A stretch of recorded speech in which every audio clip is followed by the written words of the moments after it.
So welcome back. Discuss ചെയ്യാൻ പോകുന്നത് other theories of motivation ആണ്. സോഫാർ നമ്മൾ കണ്ടന്റ് തിയറീസ് ഡിസ്കസ് ചെയ്തു, പ്രോസസ് തിയറീസ് ഡിസ്കസ് ചെയ്തു. കണ്ടംപററി തിയറീസിൽ നമ്മൾ ആട്രിബ്യൂഷൻ തിയറീസും അങ്ങനത്തെ തിയറീസ് എല്ലാം കഴിഞ്ഞ് ഇനി വരുന്ന അടുത്ത തിയറിയാണ് കൺട്രോൾ തിയറിയും ഏജൻസി തിയറിയും. പിന്നെ ഗോൾ സെറ്റിംഗ് തിയറി വളരെ മിനിമലായിട്ട് ഡിസ്കസ് ചെയ്യുന്നുള്ളൂ, പക്ഷെ സ്ലൈഡ്സിൽ അത് ഇൻക്ലൂഡഡ് ആയിരിക്കും, വേണ്ടവർക്ക് അത് റെഫർ ചെയ്യാം. കാരണം ആസ് സച്ച് സെഷൻ ബിയിലേക്കൊന്നും ക്വസ്റ്റ്യൻ വരുന്നില്ല എന്ന് തോന്നുന്നത് കൊണ്ട്, പക്ഷെ അതുമായിട്ട് റിലേറ്റ് ചെയ്യുന്ന ഒരു കോൺസെപ്റ്റ് ഡിസ്കസ് ചെയ്യേണ്ടത് കൊണ്ട് മാത്രം ഈ തിയറിയും കൂടെ നമ്മൾ ജസ്റ്റ് ഒന്ന് ബ്രീഫ്ലി പറഞ്ഞു പോകും. പിന്നെ നിങ്ങൾക്ക് പേഴ്സണലി അതൊരു യൂസ്ഫുൾ ആയിരിക്കും ഉള്ളത് കൊണ്ടും കൂടെയാണ് അത് ഇൻക്ലൂഡ് ചെയ്തിരിക്കുന്നത്. ഓക്കെ, അപ്പം അതർ തിയറീസിൽ ആദ്യത്തേതാണ് കൺട്രോൾ തിയറി. കൺട്രോൾ തിയറി എന്ന് പറഞ്ഞാൽ എഗെയിൻ അത് എന്താണ്, ഒരു കോഗ്നിറ്റീവ് ഫിനോമിനനാണ് relating to the degree that the individual perceive they are in control of their own life. അതായത് നമുക്കൊരു കാര്യം മോട്ടിവേഷൻ തോന്നണമെങ്കിൽ നമുക്കതിനോട് എന്തുമാത്രം കൺട്രോൾ ഉണ്ട്, ആ കൺട്രോൾ ആണ് എന്തിനെ ചെയ്യുന്നത്, or R in control of there job. അതായത് ഞാൻ ചെയ്യുന്ന പ്രവൃത്തിയിൽ എനിക്ക് ഒരു കൺട്രോളും ഇല്ല. എക്സാമ്പിൾ ചെയ്യുന്നതിനകത്ത് മാത്രമല്ല, അതിൻ്റെ ഫലത്തിലും ഔട്ട്കമും കൂടെ അതിനകത്ത് വരും കേട്ടോ. അതായത് നമ്മൾ കുറേ ജോലി ചെയ്തു, പക്ഷെ ആ റിസൾട്ട് ഉണ്ടാവുമോ ഇല്ലയോ എന്ന് നമുക്ക് അറിയത്തില്ലെങ്കിൽ നമുക്ക് ഒരിക്കലും ജോലി ചെയ്യാൻ മോട്ടിവേഷൻ വരത്തില്ലല്ലോ. സോ അത് തന്നെയാണ് പറയുന്നത്, the degree to which individual perceive, അവർക്ക് തോന്നുകയാണ് okay I have fullest control ആണെങ്കിൽ ഈ പറയുന്ന മോട്ടിവേഷൻ ഹൈ ആയിരിക്കും. So those who believe they have a personal control tolerate unpleasant events and experiences less stress. അപ്പോൾ ഇവിടെ പറയുന്നത് നമ്മുടെ സിറ്റുവേഷനുമായിട്ട് നമുക്ക് കൺട്രോൾ ഉണ്ട്. അതായത് ഇപ്പം ഞാനൊന്ന് പഠിച്ചപ്പോൾ പലപ്പോഴും പറയുന്ന ഒരു കാര്യമാണ്, നിങ്ങൾ കുറച്ചധികം പഠിക്കാൻ വരുമ്പോഴത്തേനും നിങ്ങൾ സ്ട്രെസ്ഡ് ആവും ഇല്ലേ. അപ്പം നിങ്ങൾ മനസ്സിൽ വിചാരിക്കുകയാണ് ഞാനിത് പഠിച്ചു കഴിഞ്ഞാൽ എനിക്കിതെല്ലാം ഒരു ട്രിപ്പ് ഞാൻ പഠിക്കുമല്ലോ. ഇപ്പോൾ ക്ലാസ് 4 അവർ അടുപ്പിച്ച് കേട്ടാൽ എന്താണ്, ഇത് അറിഞ്ഞു, അപ്പോൾ പിന്നെ കുറച്ച് പഠിച്ചാൽ മതിയല്ലോ. ഇങ്ങനെയൊക്കെയുള്ളൊരു ചിന്ത എന്താണ്, ടു വാട്ട് എക്സ്റ്റെൻറ്റ് നിങ്ങൾക്ക് നിങ്ങളുടെ ലൈഫിൽ ഒരു കൺട്രോൾ ഉണ്ടെന്നാണ്. അപ്പോൾ പേഴ്സണൽ കൺട്രോൾ ഉള്ളവർ അൺപ്ലസൻ്റ് ആയിട്ടുള്ള സിറ്റുവേഷനെ കുറച്ചും കൂടെ, അല്ലെങ്കിൽ അങ്ങനെയുള്ളവർക്ക് സ്ട്രെസ്സ് കുറച്ച് കുറവായിരിക്കും അവർ അനുഭവിക്കുന്നത്. കാരണം എന്താണ്, അവർക്കറിയാലോ ഞാൻ ഇന്നത് ചെയ്താൽ, ഇപ്പോൾ ക്ലാസ് ഇപ്പോൾ കുറച്ച് അധികം ക്ലാസ് മിസ് റെക്കോർഡ് ചെയ്തിട്ടു, പക്ഷെ നിങ്ങൾക്കറിയാം ഞാൻ ക്ലാസ് കേട്ട് കഴിഞ്ഞാൽ പിന്നെ രണ്ടാമത് കേൾക്കാൻ പറഞ്ഞാൽ ആരും നിർബന്ധിക്കുന്നില്ലല്ലോ, ഞാൻ പഠിക്കാൻ വേണ്ടിയിട്ടാണല്ലോ. സോ അത് എൻ്റെ ഇഷ്ടമാണല്ലോ, ഇനി എനിക്ക് പഠിക്കണ്ട, ആരും നിർബന്ധിക്കില്ല. മനസ്സിലായോ? So that is the control. So there is also some evidence that perceived control will affect job satisfaction. അപ്പോൾ ഇവിടെ പറയുന്നത് നമുക്ക് കൺട്രോൾ ഉണ്ടെങ്കിൽ, അതായത് നമ്മൾ ആ കൺട്രോൾ എന്തുമാത്രം പെർസീവ് ചെയ്യുന്നുണ്ടോ അതനുസരിച്ച് നിങ്ങൾ ജോബ് സാറ്റിസ്ഫൈഡും അല്ലെ ആബ്സെൻറ്റീസും. അതായത് ഇപ്പോൾ നമ്മൾ പറയില്ലേ, ചിലപ്പോൾ എനിക്ക് അവിടെ ഒരു കൺട്രോളും ഇല്ല, പിന്നെ ഞാൻ അവിടെ ഉണ്ടെങ്കിലും ഇല്ലെങ്കിലും it does not make any difference എന്ന് പറഞ്ഞാൽ ചിലപ്പോൾ നമ്മൾ ആബ്സെൻ്റ് ആവും. സോ നമ്മൾ ആബ്സെൻ്റ് ആവുന്നതിനും നമുക്ക് ജോബ് സാറ്റിസ്ഫാക്ഷൻ ഇല്ലാതെ, ജോബ് മാത്രമല്ല ഈവൻ ഇൻ കോളേജിലാണെങ്കിൽ പോലും if we ask how much you are satisfied in your college life എന്ന് ചോദിച്ചാൽ അതെല്ലാം ഈ ഒരു ഫാക്ടറുമായിട്ട്, if you think you have that control, you have that perceived notion of control, അപ്പോൾ നമുക്ക് എന്ത് വിചാരിക്കും, ഞാൻ നന്നായിട്ട് ചെയ്താൽ എനിക്കെല്ലാം നന്നായിട്ട് വരും, സോ ഞാൻ നന്നായിട്ട് ചെയ്യാം, അപ്പോൾ എനിക്കെല്ലാം നന്നായിട്ട് വരും. ഇതെല്ലാം ഒരു വിഷ്വൽ സർക്കിൾ, ഇതിങ്ങനെ കണ്ടിന്യൂസ് ആണ്. So A sense of control seems very helpful. മനസ്സിലായി? അപ്പോൾ നിങ്ങൾ ഒരു ഇൻക്രീസ്ഡ് ജോബ് ഡിമാൻഡ് ആണ് നിങ്ങളുടെ ഉള്ളിലുണ്ടെങ്കിൽ, ഇപ്പം ഞാൻ പറഞ്ഞില്ലേ കുറേ പഠിക്കാനുണ്ട്, അതൊരു ഇൻക്രീസ്ഡ് ഡിമാൻഡാണ് അല്ലേ. അപ്പം നിങ്ങളുടെ മനസ്സിൽ നിങ്ങൾക്കൊരു കൺട്രോൾ ഉണ്ട്, അതായത് എനിക്ക് എന്നെക്കൊണ്ട് എന്തോരം പഠിക്കാൻ പറ്റും, എന്നെക്കൊണ്ട് പഠിക്കാൻ പറ്റും. ഇപ്പം ഞാൻ നിങ്ങളോട് പറയാം, നിങ്ങൾ എത്രയൊക്കെ പഠിച്ചാലും, നിങ്ങൾ എത്രയൊക്കെ ക്ലാസ് കേട്ടാലും എനിക്കിഷ്ടമുള്ളത് ചാപ്റ്ററിൽ നിന്നായിരിക്കും ഞാൻ ക്വസ്റ്റ്യൻ ഇടുന്നതെന്ന് പറഞ്ഞാൽ നിങ്ങൾക്ക് പഠിക്കാൻ തോന്നുമോ? ഇല്ല. അതേസമയം നിങ്ങൾക്കറിയാം ഞാൻ നന്നായിട്ട് പഠിച്ചാൽ എന്നെക്കൊണ്ട് നന്നായിട്ട് എഴുതാൻ പറ്റും എന്നുള്ളത്, it shows you have A sense of control over your self. മനസ്സിലായോ? So thus, persons who are given more work but also the control to complete that may not feel as negatively. അപ്പോൾ എന്താ ഇവിടെ പറയുന്നത്, കുറേ work തന്നാലും അവർക്കൊരു control ഉണ്ട്, എന്നെക്കൊണ്ട് ഇത് ചെയ്ത് തീർക്കാൻ പറ്റും. ഇപ്പം നിങ്ങൾ തന്നെ പറഞ്ഞു, ക്ലാസ് അറ്റ് എ ടൈം കുറേ റെക്കോർഡിങ് കേൾക്കുമ്പോൾ നിങ്ങൾക്ക് പാടാം. അപ്പം നിങ്ങൾ എന്താണ്, അറ്റ് എ ടൈം കുറേ റെക്കോർഡിങ് കേട്ടാലും എനിക്ക് കുഴപ്പമില്ല എന്നുള്ളവർക്ക് ഒരിക്കലും സ്ട്രെസ് തോന്നത്തില്ല. മനസ്സിലായോ? സോ അതാണ് ഇവിടെ പറയുന്നത്. പീപ്പിൾ ഹു ആർ കുറേ വർക്ക് ചെയ്യുന്നവർക്ക് അവരുടെ വർക്കിൽ ഒരു കൺട്രോളും കൂടെ, അതായത് അവർക്ക് അതിനകത്തൊരു കൺട്രോളും കൂടെ ഉണ്ടെങ്കിൽ അവർക്ക് അത്രയും ആ വർക്ക് നെഗറ്റീവായിട്ട് തോന്നത്തില്ല. On the other hand, more peripheral aspects of work control such as when they start stop job seem less related to job motivation. ഇവിടെ ഈ വർക്ക് കൺട്രോൾ എന്ന് പറഞ്ഞാൽ നമ്മൾ ഈ പറഞ്ഞ പോലെ എപ്പോൾ തുടങ്ങണം എപ്പോൾ നിർത്തണം അതിനെയല്ല നിങ്ങളുടെ കൺട്രോൾ എന്ന് പറയുന്നത്. ഇപ്പം ഞാൻ പറഞ്ഞ പോലെ നിങ്ങൾ കേൾക്കണോ കേൾക്കണ്ടയോ അതല്ല നിങ്ങളുടെ കൺട്രോള്. മറിച്ച് നമ്മുടെ ഒരു ഡിസിഷൻ മേക്കിംഗ് പ്രോസസ്സിൽ ഇപ്പം നിങ്ങൾക്ക് ഓക്കെ മിസ്സേ ഈ ചാപ്റ്റർ അല്ലെങ്കിൽ ഇപ്പോൾ നിങ്ങൾ MG യൂണിവേഴ്സിറ്റിയിൽ അല്ലെങ്കിൽ നിങ്ങൾ സൈക്കോളജി ബോർഡിൻ്റെ അടുത്ത് പോയി പറയാം മോട്ടിവേഷൻ ചാപ്റ്റർ ഒത്തിരി പഠിക്കാനുണ്ട് അതുകൊണ്ട് ഞങ്ങൾക്ക് വേണ്ട.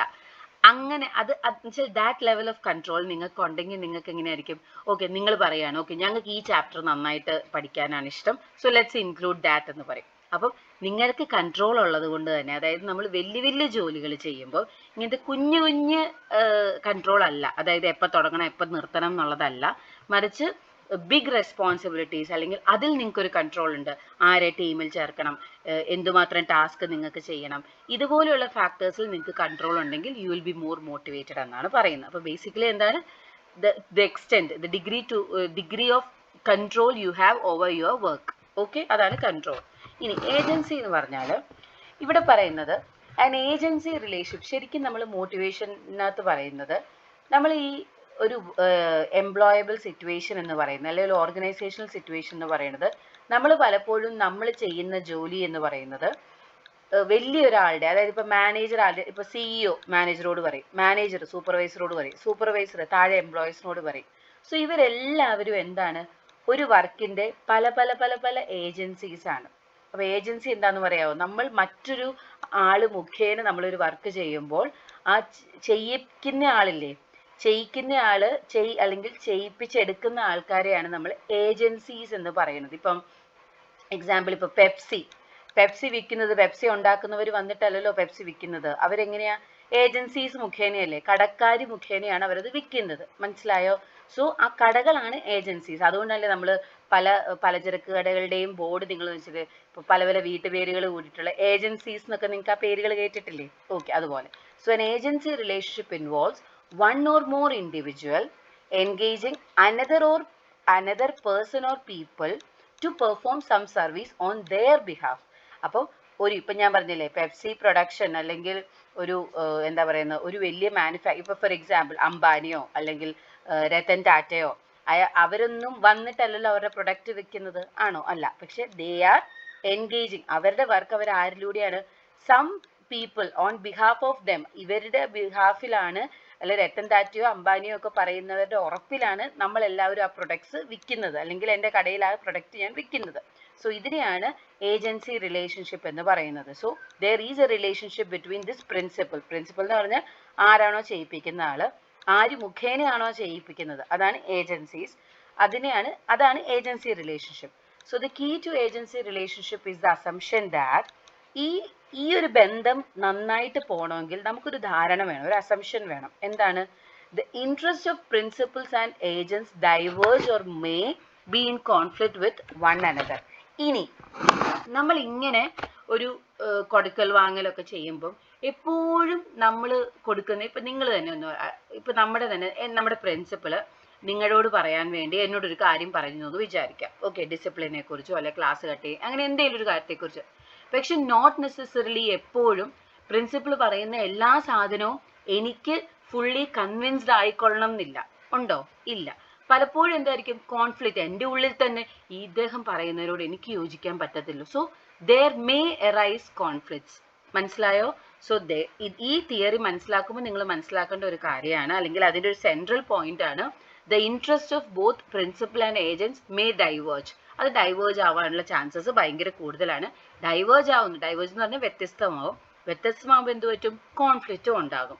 സോ ഇതിൽ നിന്ന് നമുക്ക് എന്ത് മനസ്സിലാക്കാം?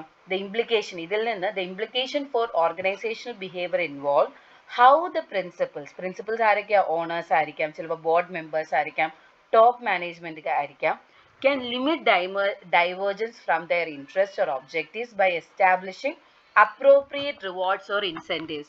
ഇനി നിങ്ങളോട് ഞാൻ പറയാം, ഈ കടകളിലൊക്കെ നമുക്ക് ഒത്തിരി സാധനങ്ങൾ ഈ കെമിക്കൽ മായം ചേർത്തതാണെന്നും അല്ലെങ്കിൽ ഈ പ്രൊഡക്റ്റ് നല്ലതല്ല എന്നും ഒക്കെ നമ്മൾ പത്രത്തിൽ വായിക്കാറുണ്ട്. പക്ഷെ ഇതൊക്കെ ആരെങ്കിലുമൊക്കെ വിൽക്കാറുണ്ട് ഇല്ലേ? എന്തുകൊണ്ടായിരിക്കും അവർ വിൽക്കുന്നത്? അവർക്ക് കമ്മീഷൻ കിട്ടുന്നതുകൊണ്ട് അല്ലേ? അപ്പൊ ഈ കമ്മീഷൻ എന്ന് പറയുന്നത് എന്താണ്? ഒരു റിവാർഡാണ്.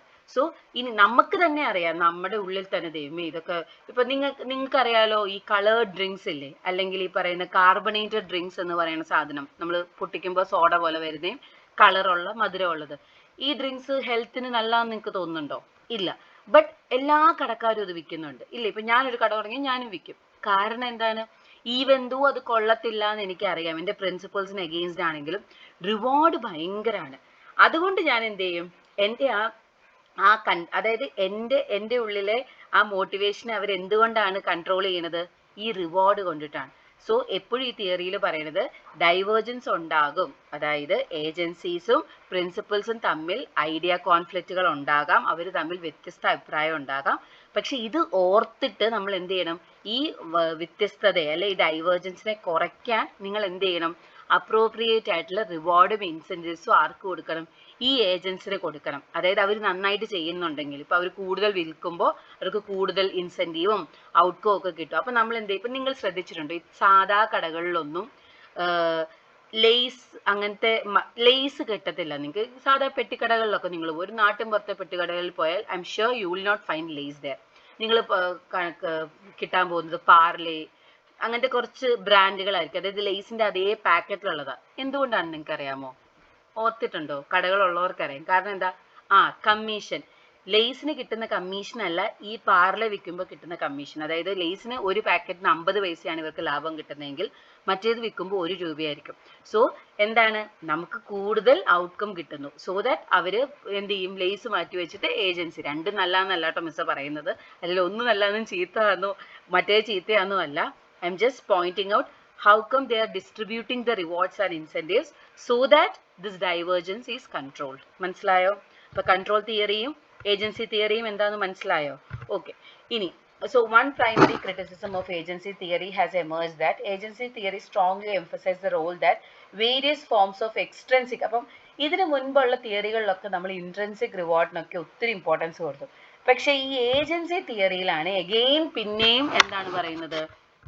എക്സ്ട്രിൻസിക് റിവാർഡ്സിന് ഭയങ്കര ഇമ്പോർട്ടൻസ് ഉണ്ട്. അതായത് നിങ്ങൾക്ക് എന്തൊക്കെ വ്യത്യസ്ത അഭിപ്രായങ്ങളും ഒക്കെ ഉണ്ടെങ്കിലും നിങ്ങൾക്ക് റിവാർഡ് കിട്ടുന്നുണ്ടെങ്കിൽ നിങ്ങൾ എന്ത് ചെയ്യും? നിങ്ങൾ ഇത് ചെയ്തിരിക്കും. സോ കൺവേഴ്സ്ലി ഇനി അതിന് ഓപ്പോസിറ്റ് ആയിട്ട് intrinsic motives which may be quite powerful are not accounted. കണ്ടോ?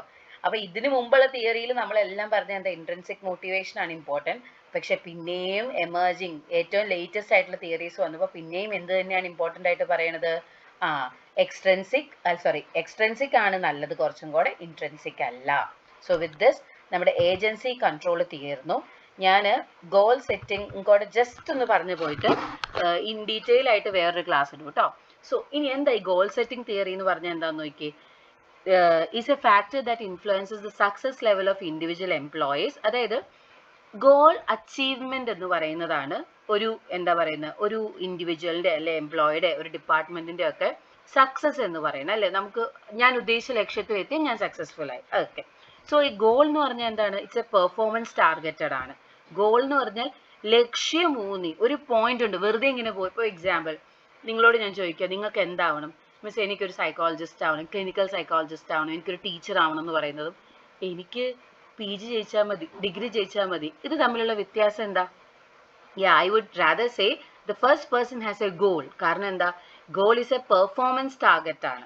അയാൾക്കറിയാം അയാൾക്ക് എങ്ങോട്ട് പോകണം, എന്ത് അച്ചീവ് ചെയ്യണം എന്നുള്ളത്. മറ്റേത് മാർക്ക് അല്ലെങ്കിൽ ജയിക്കുക എന്നുള്ളത് ഒരിക്കലും ഒരു ഗോൾ ഓറിയന്റഡ് അല്ല.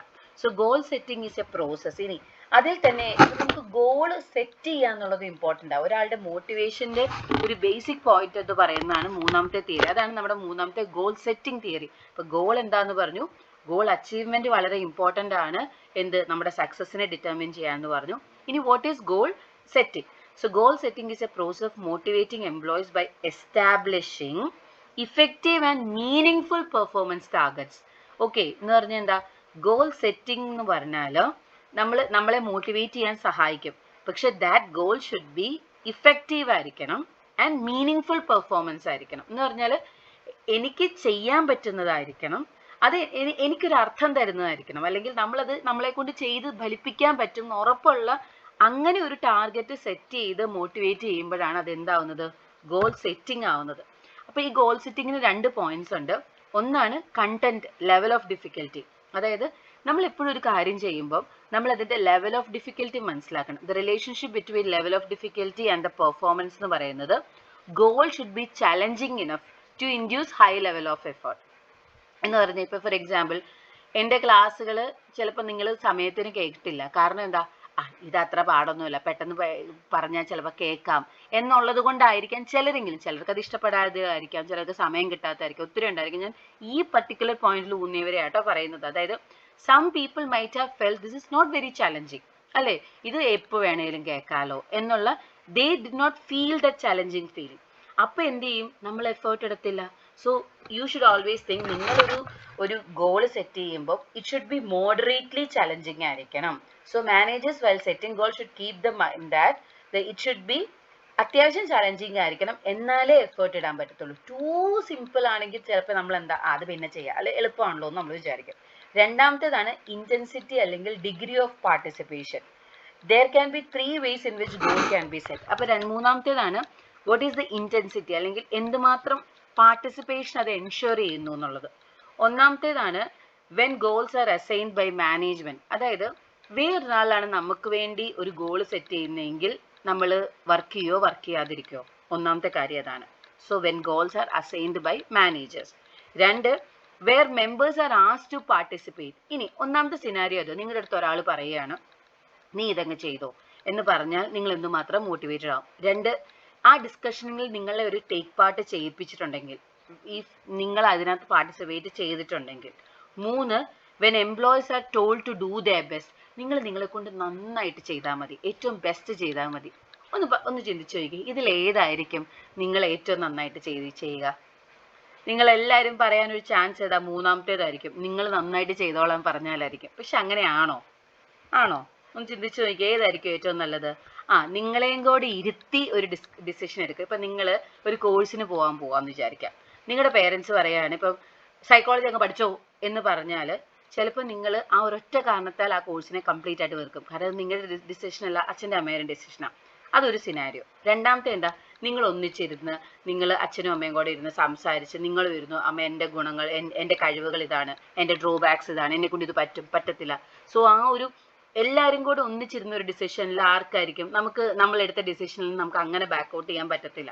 ഇനി നിങ്ങളുടെ ടീച്ചേഴ്സ് ഇനി നിങ്ങളുടെ പേരൻസ് പറയാം എനിക്കറിയാം എൻ്റെ കൊച്ചിൻ്റെ ബെസ്റ്റ് ചെയ്യും എന്ന് പറഞ്ഞാൽ ചിലപ്പോഴെങ്കിലും നമുക്ക് ആ വിശ്വാസം അറിയാതെയാണെങ്കിലും നമ്മൾ ഒരു ചെറിയ ഉഴപ്പൊക്കെ വന്നു പോവാറില്ലേ? കാരണം നിങ്ങളുടെ എല്ലാവരുടെയും വീട്ടിൽ നിങ്ങളെ വിടുന്ന എന്താ, ഡു യുവർ ബെസ്റ്റ് എന്ന് പറഞ്ഞത്. So you have to think എപ്പോഴും അത് നല്ലതാണോ എന്ന്.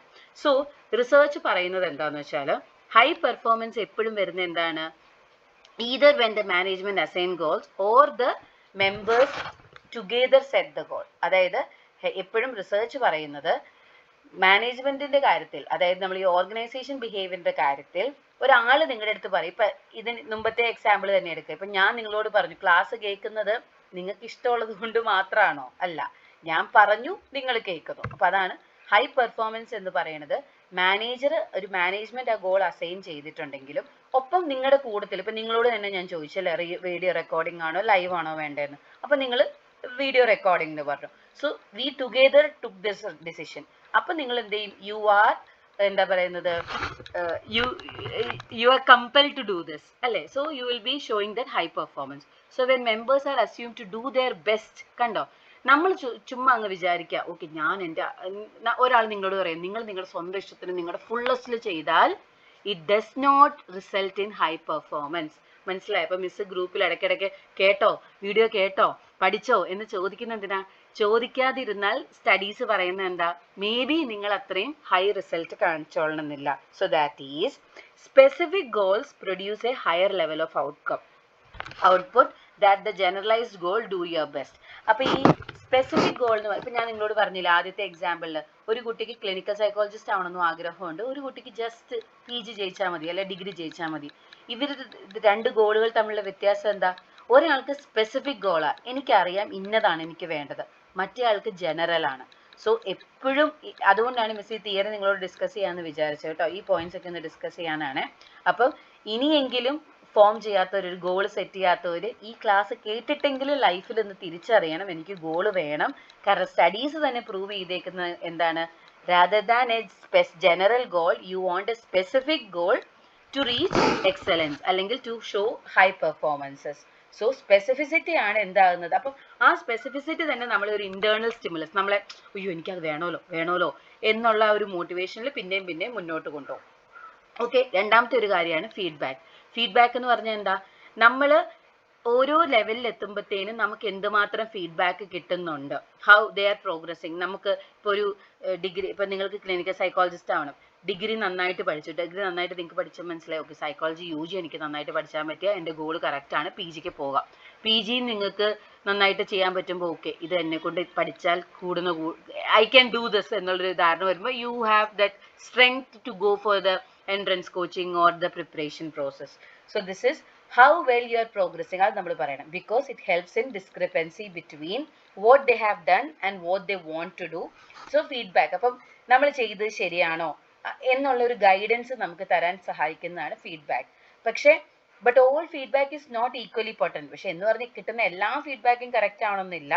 Self generated feedback with which the employees are able to monitor is more. നമ്മൾ ഇതിന് മുൻപും പറഞ്ഞു എന്താണ്, സെൽഫ്, നമ്മളല്ലേ മറ്റുള്ളവരല്ല നമ്മളെ ജഡ്ജ് ചെയ്ത് നമ്മളെ സഹായിക്കേണ്ടത്. ഏറ്റവും നല്ലത് നമ്മൾ ക്രിട്ടിക്കലാണ്. ഇപ്പം ഞാൻ നിങ്ങളുടെ അടുത്ത് സത്യസന്ധമായി വീഡിയോ ഇടാൻ പറഞ്ഞപ്പോൾ you could have said okay miss we all watched. പിന്നെ ഞാനും അത്ര മണ്ടനല്ലല്ലോ, കാരണം എന്താണ്, നമുക്ക് വ്യൂ കാണുമ്പോൾ അറിയാം എത്ര പേര് കണ്ടു എന്നല്ലേ. പക്ഷെ എന്നിരുന്നാൽ പോലും it was your decision to tell the truth അല്ലേ.